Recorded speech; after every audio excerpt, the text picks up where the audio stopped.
Hello!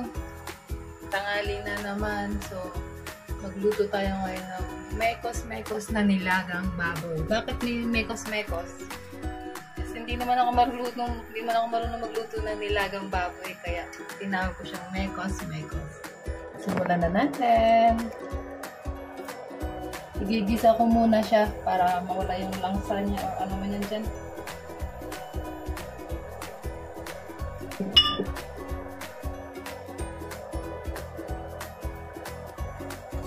Sibuyas. Ayaw ko kumain ng bawang. Sibuyas lang.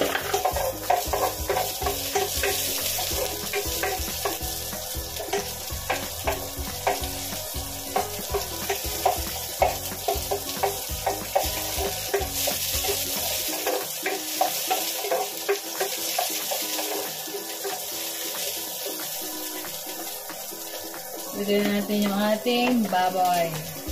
Baboy.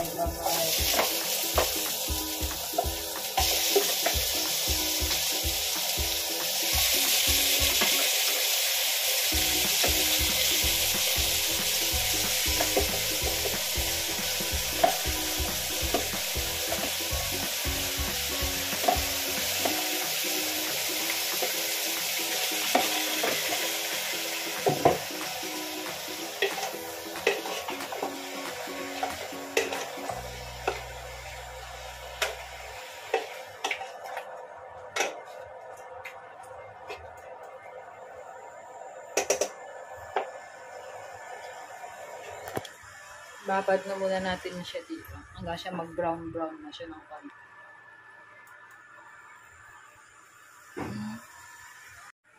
Kumukulo na.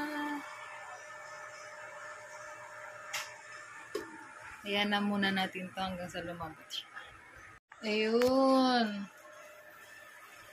Malambot na yung ating baboy. So, ilalagay natin yung ating patatas.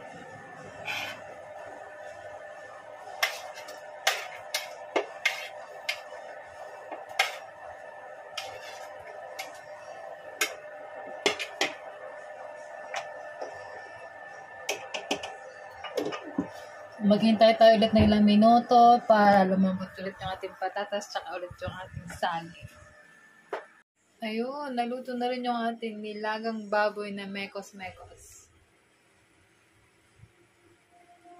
Kainan na.